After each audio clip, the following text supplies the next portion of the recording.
Sis rose with the sun. It was early morning in an Indian village school. The boys sat in neat row behind palm leaf manuscripts, committing their lessons to memory. As they chanted their grammar rules, their rhetoric lessons, and their logic aphorisms, each boy chanted loud enough to hear himself over his neighbor. This is the rule we should also follow, that we should hear our chanting and hear others also, resulting in a blend of high-pitched voices. This school, attended by Baldev Vidyabhushan early in the 18th century, closely resembled village school that existed in India for thousands of years. I still remember that sometime our teacher used to take us to in our village underneath the tree, and we sit down, and then she will teach us some subjects. That was really serene, very nice experience. The system had endured because it was effective, producing brilliant and disciplined scholars.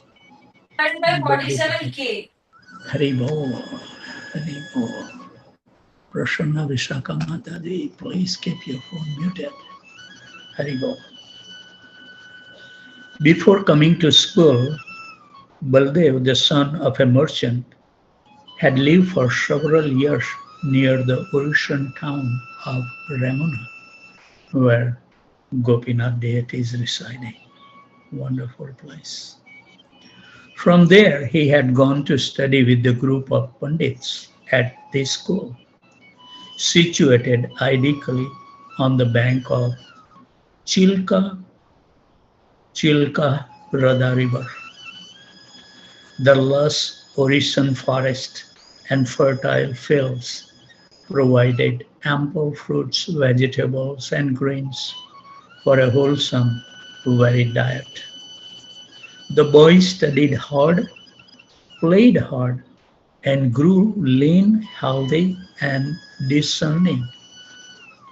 When Baldev graduated from school, he did not want to return home to work in his father's shop. He wanted to be a scholar, not an ordinary scholar, but a true acharya, one who could teach divine wisdom. A Pandit had to master logic, philosophy, medicine, and cosmology. But an Acharya had to know the scripture that impart the deepest wisdom. Baldev decided to study philosophy and theology. He would become a Vedantist, an authority on the ancient Vedic books of knowledge. He could not think of any greater way to benefit himself or others. In search of a preceptor, Baldev went on a pilgrimage to find the gurus. This is how serious they were. We can see it. Haribol, we have so many living examples in our disciplic succession. Radhanath Swami Maharaj is prominent, went to Himalayas, Haribol. So the search of a preceptor, Baldev went on pilgrimage to the Tirthas, holy places, where he would meet monks and scholars. In Mysore, now Karnataka, in southwestern India, he came upon a hermitage of a holy man who were also called Tirthas, follower of the saint and scholar Ananda Tirtha, AD 1197 to 1273, who was known formally as Madhavacharya. In the monastery or mutt, Baldev studied Vedanta and mastered the art of debate and rhetoric. These talents would serve him well in a challenge he would later face while still a young man. The challenge Baldev would meet is of critical importance to the history of the Gaudiya Vaishnavism, the spiritual school to which the modern day Krishna consciousness movement belongs. The Gaudiyas in Vrindavan. By the time Baldev was born, the Gaudiya Vaishnavas, or follower of Lord Chaitanya Mahaprabhu, were well established in Vrindavan, the town in northern India where Lord Krishna had enacted his childhood pastime some 5,000 years earlier. But life in that area was often insecure. For thousands of years, the Vrindavan Mathura district had been periodically invaded and pillaged. Yet, despite these calamities, Mathura had thrived as a center of trade and culture. Every ancient religion of northern India considered Mathura an important city where Krishna took his appearance. In 1512, Lord Chaitanya arrived in Mathura and he found the places where Krishna had enjoyed pastimes were now so obscure. So he spent 2 months locating and identifying them, wanting to reconstruct Vrindavan and rededicate it to Krishna. He sent Rupa Goswami and Sanatan Goswami, two of his chief disciples, to the holy city. Rupa and Sanatan accomplished Lord Chaitanya's mission in Vrindavan. Not only did they rebuild the sacred places of Krishna's life, but they also wrote books that presented Lord Chaitanya's doctrine in a way suitable for both scholar and a layman like me. Srila Jiva Goswami, their nephew and disciple of Rupa Goswami, continued their work.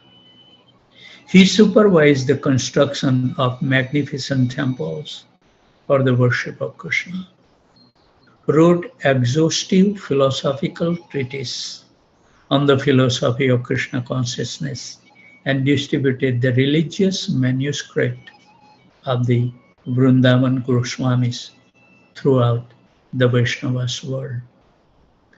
Largely due to Jiva Goswami's efforts, the Gaudiya Vaishnavas succeeded in establishing Vrindavan as the principal seat of Vaishnavism in northern India.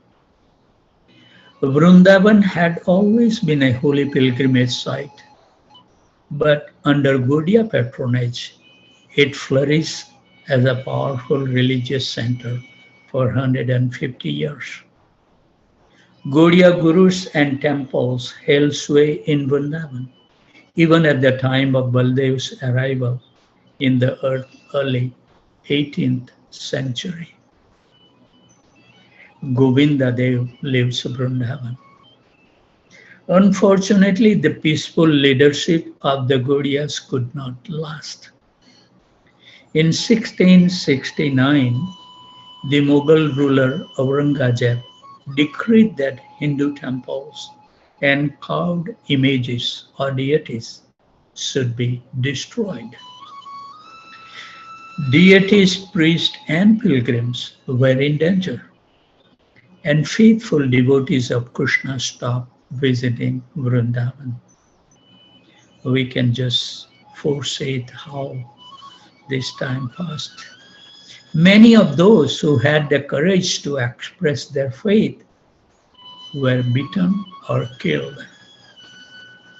Subsequently, the Vaishnava priest appealed to the Hindu dynasties of Rajasthan for protection for themselves and their deities. Protection was guaranteed, and gradually the deities migrated east to settle in Mewar and in Amber, the old Jaipur, Jaipur capital. But without deities, Brahmanas and pilgrims, Vrindavan Mathura lost much of its glory. One of the principal deities of Vrindavan was Govinda, a 24-inch black marble image of Krishna in his original aspect as a cowherd boy. Srila Rupa Goswami had found him while excavating the holy places of Vrindavan. Later warned that Aurangzeb's army would seek to demolish Govinda's splendid seven-story temple. The priests secretly moved the deity to Radhakund, a sacred pond widely known as one of the holiest places in the Mathura districts. After a year at Radhakund, the priest transferred the divine refugee to Kaman, a fortified city in the Mathura district, where a suitable complex could be built for Govindadev. For more than 30 years, he and two other deities, Gopinath and Madan Mohan, remained in Kaman. But most pilgrims avoided the area because of the danger from the ruling Mughals and a clan of people called the Jats who had risen up against the Mughals. The Rajput king of Amber found themselves at the pivot of the conflict between the Mughals and the Jat guerrillas. The kings allied themselves with the Mughals against the Jats, but patronized the Vrindavan deities whom the Mughals wanted to destroy.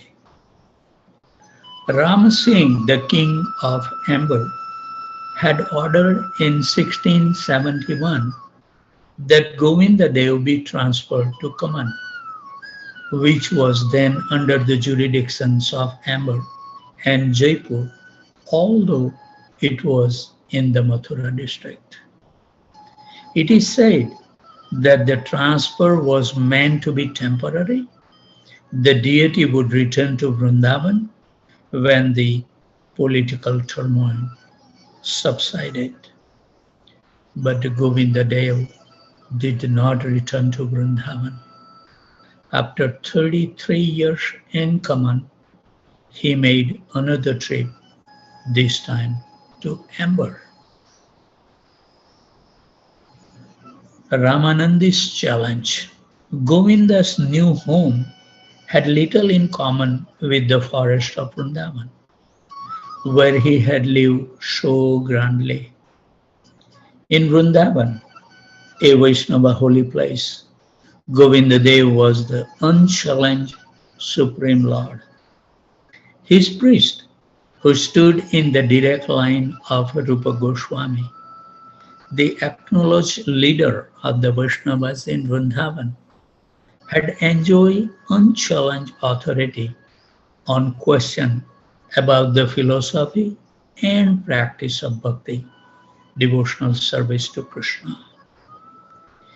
In Amber, however, not all the Vaishnava worship Krishna. During the reign of Prithviraj Singh, 1507 to 1527, a devotee of Lord Ramchandra named Payahari Krishnadas had settled in Galta, a valley near the present-day city of Jaipur. Payahari was a grand disciple of Ramananda, the 14th century North Indian reformer of the South Indian Sampradaya lineage of Ramanuja. Payahari worshipped Sitaram, not Radha Krishna. Payahari had settled in a cave in Galta Valley.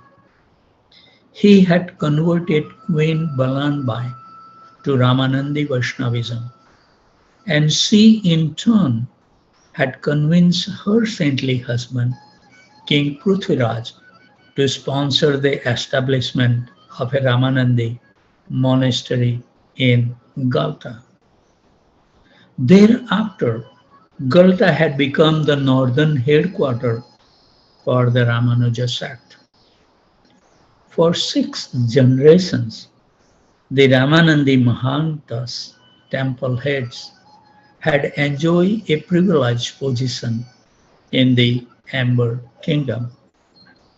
But Govindadev's arrival in Amber and his popularity with the royal family challenged the Ramanandi hegemony. To Jai Singh, the arrival of Govindadev was especially significant. Despite the presence of so many Hindu sects in his kingdom, despite his own royal obligations to maintain Vedic and Puranic ritual sacrifices, and despite the unchallengeable authority of the Ramanandi priest, Jai Singh was ultimately a devotee of Govindadev. The arrival of Govindadev in his kingdom was a high point in his personal spiritual quest. The Ramanandi priest soon realized that if Govindadev became the favored deity of the king, the Gaudiya priest would assume religious authority in Amber. What would become of the Ramanandi's ascendancy? The Ramanandis then approached Jai Singh with a complaint about the Gaudiyas, and they questioned the Gaudiyas' lineage. In India, much is made of one's parentage. If one cannot prove natal legitimacy, one may be cast out as a bastard. The same social standard applies to religious organizations. If a religious group cannot prove his descent from one of the recognized traditions, it risks being dismissed as illegitimate. So Jai Singh wrote to the Mahant of the Gopinath temple, Shyam Charan Sharma, asking him to clarify the matter by explaining the lineage of Gaudiya devotees. So Shyam Charan replied with a letter in Sanskrit, quoting various scriptures and other authorities. He explained that the Gaudiya lineage had begun with the Lord Chaitanya, who was the supreme Godhead. After all, a spiritual lineage originating with God is unsealable. Predictably, the Ramanandis were not satisfied. They said, quote, "There are only 4 sampradayas, not 5. Scholars have ascertained this on the basis of the Padma Purana." Unquote. It is here that our story brings us back to Baldev Vidyabhushan, the nurturing of Baldev Vidyabhushan. Before the Ramanandis had complained in Amber, young Baldev, living in Mysore, had been instructed in the Vedanta Sutra by the followers of the great Vedantist Madhavacharya.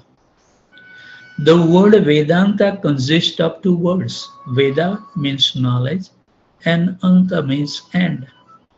So Vedanta is the culmination of Vedic knowledge.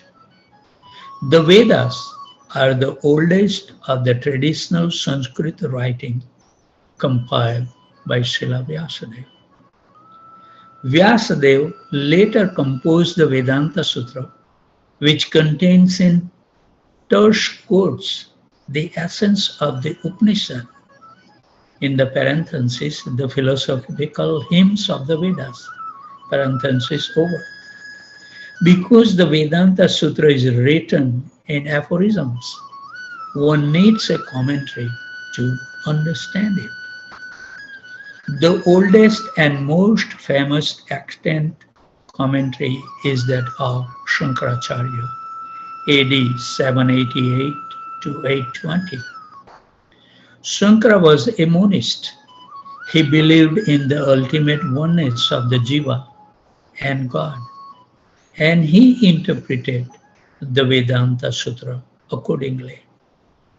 After Shankara, four learned Vaishnavas stepped forward over the course of several hundred years to write Vedanta Sutra commentaries. These Vaishnavas wrote to establish the duality of the Jiva and God and thus refute the monastic teaching of Shankaracharya. These four Vaishnava preceptors, Sri Ramanuja Acharya, Sri Nimbarkar, Sri Madhava Acharya, and Sri Vishnu Swami, established the four acknowledged Vaishnava Sampradayas. Subsequently, Vaishnava religious leaders belonged to one of these Sampradayas and were thus considered legitimate. Ramanand claimed that his lineage originated with Ramanuja. We recall again that Baldevidya Bhushan in Mysore had stayed in a mutt of the Madhava Sampradaya and studied the Vedanta Sutra commentary of Madhavacharya.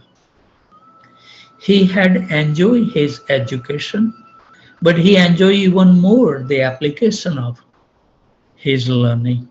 Haribol. Without applying the knowledge has no value. No wisdom will come. He was exhilarated by debates. No challenge was too great for him, and he was eager for the opportunity to enlighten others. Now, after becoming a skilled lecturer and debater, Baldev Vidyabhushan left Mysore and went to Puri in Orissa, where he again took up residence in a Madhava Math. At Puri, Baldev met Radha Damodar Das, a Brahmana from Kanyakubja, now Kanpur in north central India. Radha Damodar was the grand disciple of Rashikanand, a 17th century preacher who had established the Gaudiya movement throughout Orissa. Radha Damodar, a scholar of the Gaudiya philosophy, explained to Baldev the position of the Lord Chaitanya, supporting his points with quotation from Mahabharata and Srimad Bhagavatam. Radha Damodar said, quote, Sri Krishna Chaitanya is the Supreme Godhead Himself.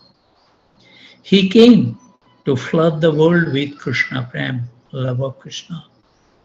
Sri Chaitanya was not interested in study of many commentaries on Vedanta Sutra, for he considered Srimad Bhagavatam, written by the same author Vyasadeva, to be the natural commentary. So from the Bhagavatam and by his own example, he taught that we must show the Supreme Lord Krishna and absorb ourselves in hearing about him. Sri Chaitanya himself was always absorbed in Krishna Prem. Thus, he saw no need to write any books. So Radha Damodar advised Baldevidya Bhushan to study the Bhagavad Sandarbha by Srila Jiva Goswami. For days, Radha Damodar and Baldevidya Bhushan met and discussed Jiva Goswami's work. Baldevidya Bhushan noted that Jiva Goswami did not significantly differ from Madhavacharya. Indeed, the philosophies of the Jiva Goswami and Madhavacharya agreed on most essential points. Still, Jiva Goswami treatise developed Vaishnava philosophy in an elegant and logical way that deeply impressed Baldev Vidyabhushan. You know about these, we were talking about different rasas and like this, and Hanuman Prasad Swami Maharaj shared his whole computer file with me. And when you read the Brajamandala Parikrama by Baldev Vidyabhushan, is so wonderful. You cannot give up reading Baldev Vidyabhushan. Hare Krishna. Now convinced that the Gaudiya perspective was true, Baldev Vidyabhushan asked Radha Damodar to initiate him into the Gaudiya Sampradaya. Baldev Vidyabhushan, however, was an already initiated Vaishnava. So Radha Damodar performed not a formal initiation, but a ceremony in which Baldev agreed to accept and serve Sri Chaitanya Mahaprabhu as the Supreme Lord. Thus, Baldev Vidyabhushan became a member of the Gaudiya Sampradaya, mastering Gaudiya philosophy. Baldev Vidyabhushan then decided to travel to Vrindavan again, the spiritual center of the Gaudiya sect. But first, he went to Navadvip, where he met the Vaishnavas there and discussed philosophy with them. They all, they all told him to study under Vishwanath Chakravarti Thakur in Vrindavan. Because Baldev Vidyabhushan was so eager to meet Vishwanath Chakravarti Thakur, he stayed only a short time in Navadvip before setting out on foot to travel the 800 miles to Vrindavan. What an austerity need to be performed. It shows by the example Acharyas.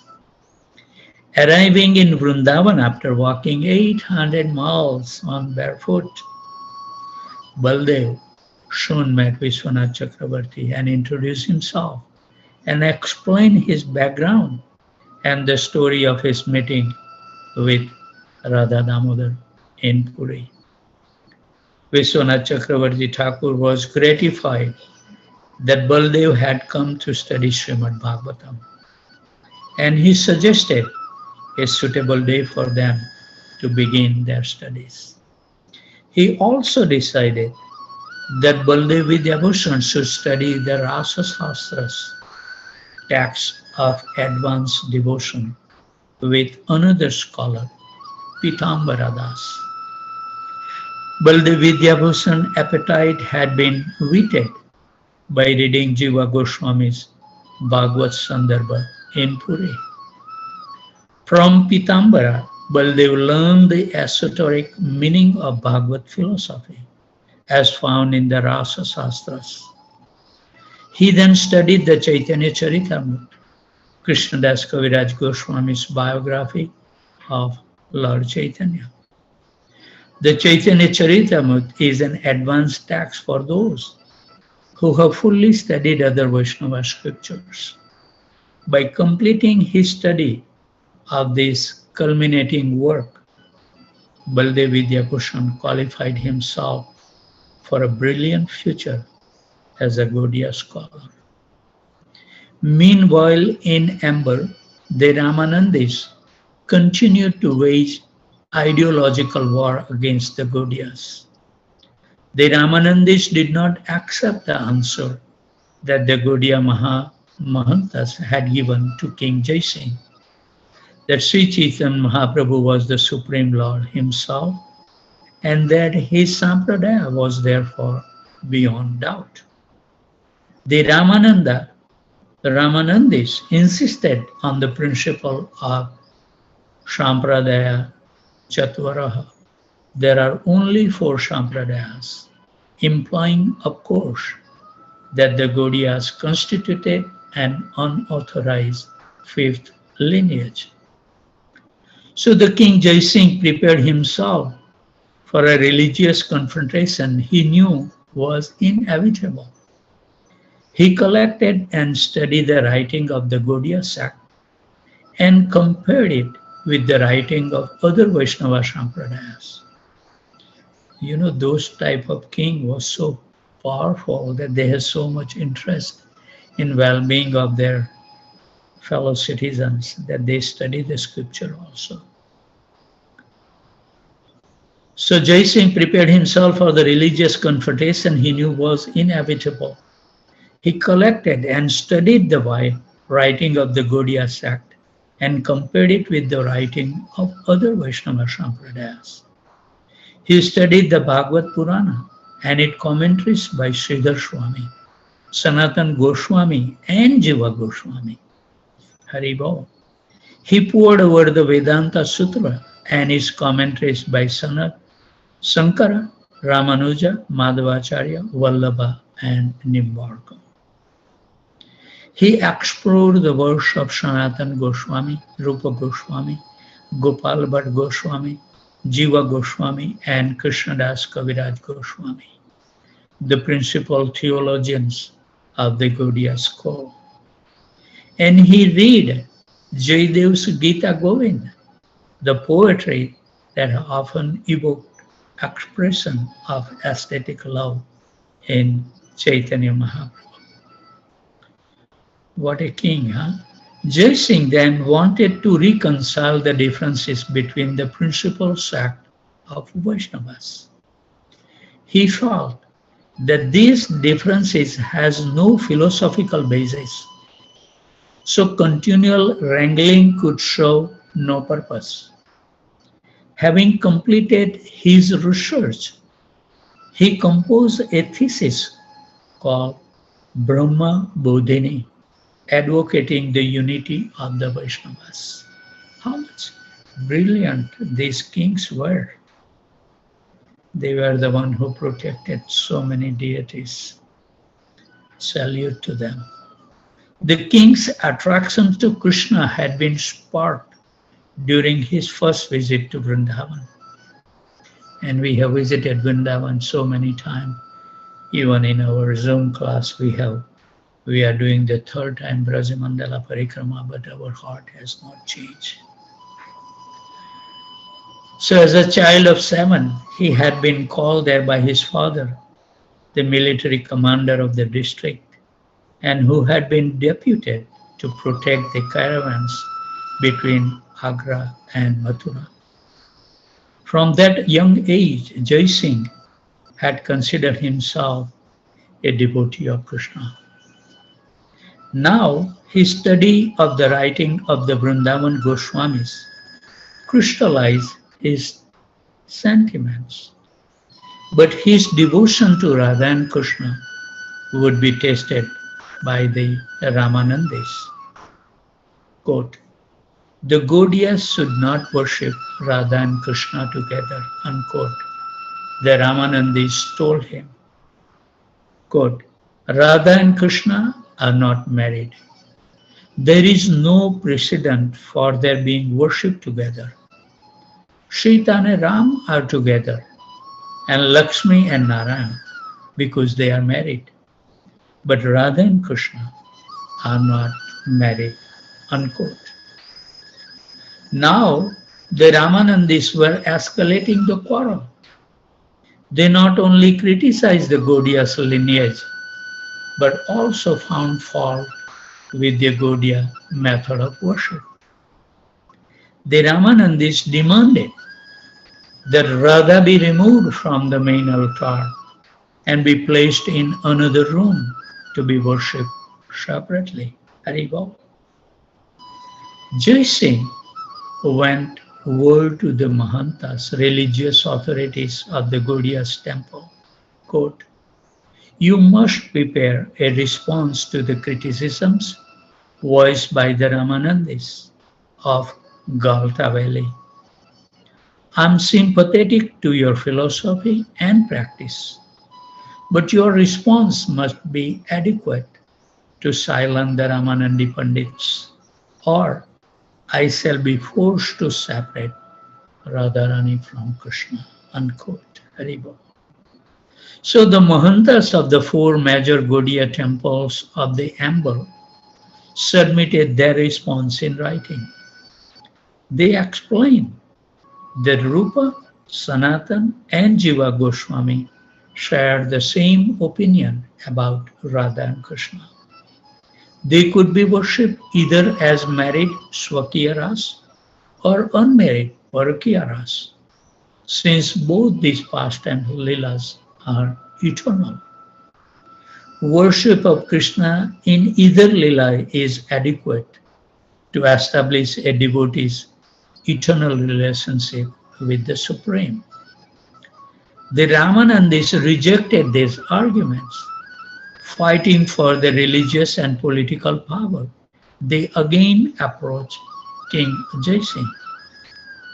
Because Radha and Krishna were not married, the Ramanandis complained, worshipped him together, condemned their questionable relationship. The Ramanandi also criticized the Gaudiyas for worshipping Krishna without first worshipping Narayan. So to appease the Ramanandis, King Jaisingh told them that he would ask the Gaudiyas to place the deity of Radharani in a separate room. He would also ask them to explain the breach of Vaishnava etiquette in neglecting Narayan worship. And he would ask them to prove their link with the Madhava Sampradaya. So Vishwanath deputes Baldev Vidyabhushan. Vishwanath Chakravarti Thakur, a scholar of the great repute, lived in Vrindavan at this time. And Vishwanath had been born in 1646 in a Bengali village named Saidabad, where he had spent the first years of his life. Like other aspiring young renunciate, Vishwanath Chakravarti had faced problems with his family, who had betrothed him at a young age to tie him to domestic life. As a married youth, Vishwanath has studied extensively, and while living with his family in Saidabad, he had written brilliant commentaries on Vaishnava scripture. And during his life in Saidabad, Vishwanath Chakravarti Thakur had taken initiation from Radharaman Chakravarti and studied the Srimad Bhagavatam and other Vaishnava scriptures with Radharaman's father, Krishna Charan Chakravarti. Radharaman was 3 generations removed from the main preceptor in the line, Narottam Das Thakur. Eventually, Vishwanath had left his family and gone to the Vrindavan, where he had lived at Radhakund. He formally accepted the dress of a renunciate and was then called Hari Vallabha. He continued writing and preaching, and eventually he became the leader of the Gaudiya community in Vrindavan. By the time Govinda Dev moved to Rajasthan in 1707, Vishwanath Chakravarti Thakur was more than 60-year-old. The aging scholar followed the Amber developments with interest. How would Govinda and his friends fare in that pluralistic environment? At the vortex of the young king's devotion, the Ramanandis' antagonism, and the threatening presence of so many sects. Vishwanath Chakravarti Thakur regularly communicated with the Mahantas of the Vaishnava temple in Amber.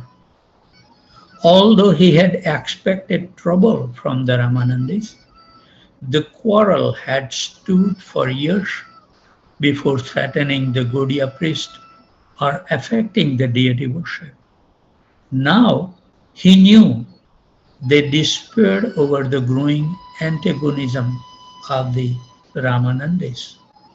So Vishwanath Chakravarti Thakur called for Baldev Vidyabhushan, quote, "We must refute the point of the Ramanandis," unquote, Vishwanath told his protege. It will not be easy, but we can defeat them. Baldev Vidyabhushan were outraged by the presumptuousness of the Ramanandi critics. Quote, why must we establish the legitimacy of our lineage? He demanded, quote, the Supreme Lord Sri Krishna appeared as Lord Chaitanya to establish the true religion for this age of quarrel. When God Himself originated a religious tradition, who may dare question its legitimacy? Quote, the Ramanandis do question it, Vishwanath Chakravarti replied, and they raised their criticisms on the statement in Padma Puran that in this age there are four sampradayas, or lines of disciplic succession. The Purana says, Sri Brahma Rudra Shanaka Vaishnava Ksheti Pavanaha Chatur Vasaste Kalo Bhavya Hi Utkale Purushottama. The meaning is that the four Vaishnava Sampradayas, Sri Brahma, Rudra, and Kumara, purify the earth. Yes, replied Baldev. Quote, I know this verse. And the Ramanandi says that the words Utkale Purushottama means that these four Sampradayas have their monasteries in Orissa, in Purushottam Kshetra, the town of Jagannath Puri. Quote, but the real meaning is that the Supreme Lord Purushottam is the quintessence of these four Sampradayas. And when He appeared in Kali Yuga, He lives in Jagannath Puri as Sri Chaitanya Mahaprabhu. So the Gaudiya lineage is not a fifth Sampradaya, but the essence of all four. Vaishnava, Vishwanath Chakravarti Thakur and Baldev Vidyabhushan spent the night discussing the Ramanandi's other point of contentions about Lord Chaitanya's movement. They developed this strategy by which they would defeat the Ramanandis. Vishwanath sent Baldev with Krishna Dev Sarvabhuma to Amber. Baldev's arrival there was unheralded. He was new to the Gaudiya community, unknown even among the Gaudiya Mahantas of Amber. And he was young. No one, even of his own tradition, suspected that a philosophical giant lived within the unpretentious form of this Gaudiya holy man from Vrindavan. So Baldev Vidyabhushan had difficulty gaining audience with the king. And when he was finally able to do so, the Ramanandis in the court were ready for him. Sir, Baldev said to the king, quote, I have come to resolve doubts about the Gaudiya Sampradaya and its method of worship, unquote. Your Highness, a Ramanandi Pandit broke in. We request to speak to him directly. So Jai Singh turned to Baldev. You may speak, the king said, confident that if Krishna were indeed the Supreme Lord, Krishna would arrange for his own defense. The Ramanandis opened with an offensive they felt sure would guarantee their authority. Quote, the problem, unquote, they told Baldev, is that you do not belong to a proper Sampradaya. Therefore, we cannot accept the literature written by your Pandits. Quote, I am from the Madhava Sampradaya, Baldev Vidyabhushan asserted confidently. Quote, I have been initiated in Mysore by a Tirth of the Madhava order, but Radha Damodar Goswami and Vishwanath Chakravarti of the Gaudiya Sampradayas are also my gurus. They have taught me the Bhagavad philosophy. The Ramanandi were surprised. Baldev Vidyabhushan Madhava initiation meant that they had to accept him as a qualified sannyasi and pandit of an authorized lineage. But they hoped His youth might indicate a lack of skill. They rallied themselves. Quote, you may be from the Madhava Sampradaya, but the other Gaudias are not. Unquote. So Baldev Vidyabhushan retained his dignity and produced a key piece of evidence. Quote, that is the Gaura Ganodais Dipika, written by Kavi Karnapur more than 100 years ago.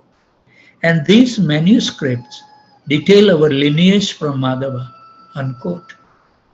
Baldev Vidyabhushan presented the manuscript for inspection.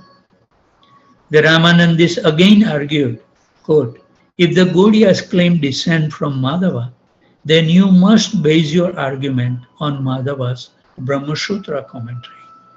We know the Gaudiyas have no commentary of their own, unquote. Baldev thought the Gaudiyas had never written a commentary on Vedanta Sutra because they accepted the Srimad Bhagavatam as the natural commentary. Vyasadeva is the author of both of these works, and Lord Chaitanya taught that when the author comments on his own work, his opinion is the best. So Baldev Vidyabhushan knew that the Ramanandis would reject this argument, but he also knew that if he used Madhava's commentary, he would have problems. For Madhava's commentary would not justify the style of worship practiced by the Gaudiyas. So Baldev Vidyabhushan decided he would need to write a Gaudiya commentary himself. And this commentary is based on Madhava's, but could have some allowable differences. Quote, I will show you our commentary, unquote, Baldev said. Please allow me to bring it. Indeed, stand for it, granted the Ramanandi spokesman. That won't be possible, replied Baldev. It will require several days to write it. The Ramanandi were stunned.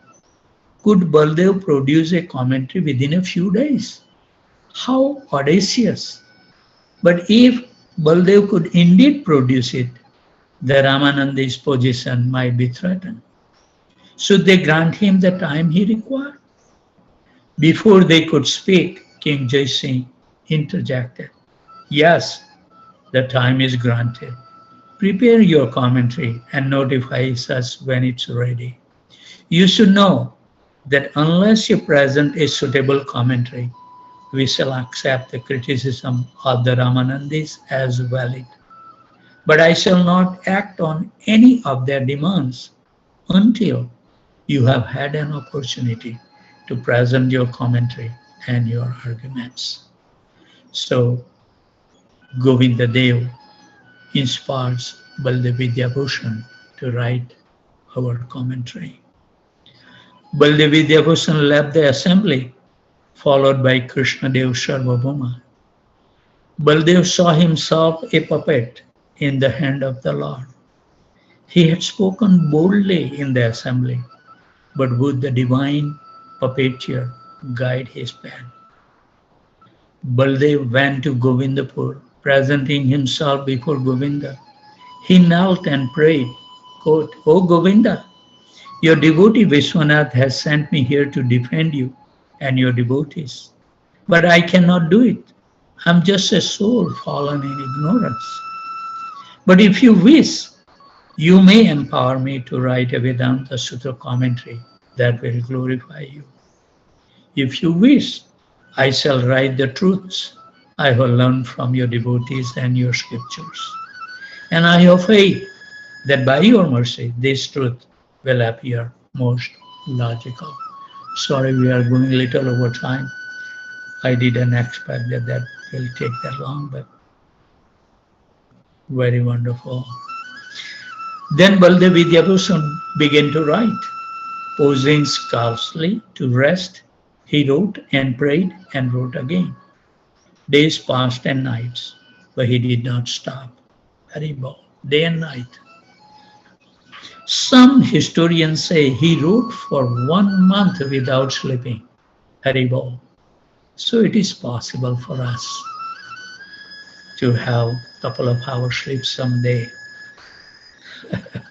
If somebody can survive for a month, at least we have to try. And that's why a lot of the time I say that we just utilize 7% of the ability that Krishna has given.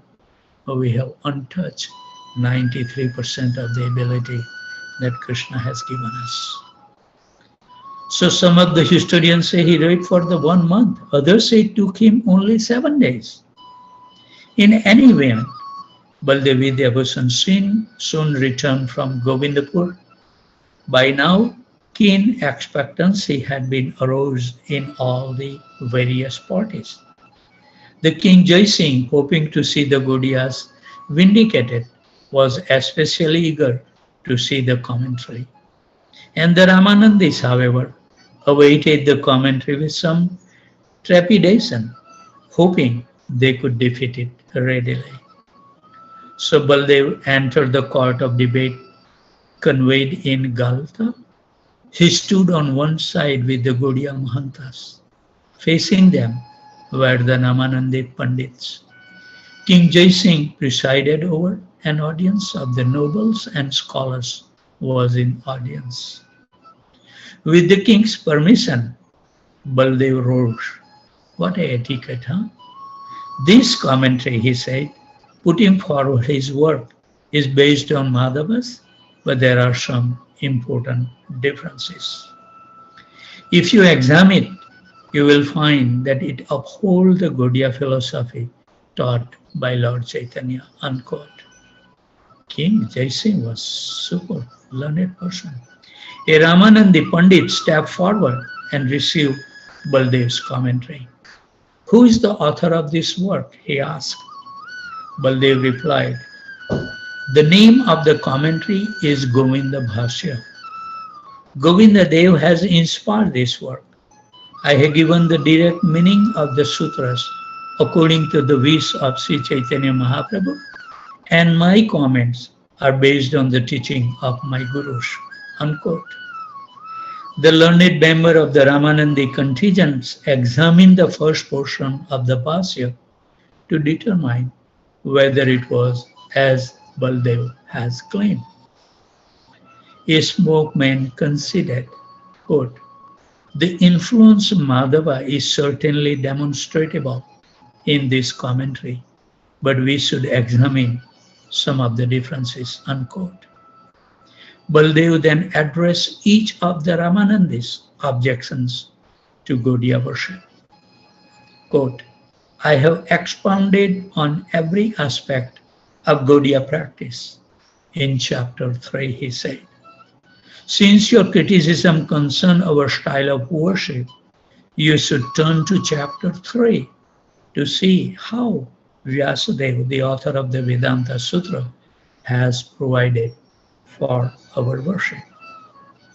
Quote, you object to our worship of Radha with Govinda on the superficial ground that they are not married. In verse 40 through 42, I have presented the true positions of Radha in relations to Krishna. Radha is the eternal energy of Krishna and is never separated from him. The relationship may be parakriya or swakya, but that does not affect the eternality of their union. The separation of Radha Govinda you have affected is artificial and therefore offensive to the Lord, who holds deep affection for his female energy. Quote, you have criticized our predilection for worshipping only Krishna, neglecting the worship of Narayan, Vishnu, which you say is mandatory for all Vaishnavas. I have addressed that point in my comment to verse 43. According to the Vedanta Sutra, Narayan may be worshipped in any of his forms, including Krishna. No scriptural injunction prohibits the worship of Govinda, exclusive of Narayan. So Baldev Vidyabhushan continues speaking, while the Ramanandi stood defenseless. He spoke eloquently and exhaustively. A rebuttal from the Ramanandis never developed. At the end of Baldev's presentation, King Jai Singh waited, weighing the evidence. The Ramanandi's silence confirmed his own opinion. He delivered his decision in a brief but conclusive statement. Quote, the evidence supporting the Gaudiya legitimacy is unassailable. Hereafter, the Gaudiya shall be recognized and respected as an authorized religious sect. I order the reunion of Radha with Govinda. Hari Bol Jai Singh. The Gaudiya Mahantas in amber, free at last from condemnation by the Ramanandis, celebrated by building a temple of victory on the hill overlooking the Galta Valley. The temple deity was approximately named Vijay Gopal, victorious Gopal. Baldev Vidyabhushan returned to Vrindavan after this debate, where he assumed leadership of the Gaudiya community. He continued to write, faithful to Jiva Goswami and devoted to Lord ये Chaitanya. वाला दही जो कल दिया था खट्टा था या नहीं? Hari Bol, please mute your phone. Nitya Kishori Mataji this time.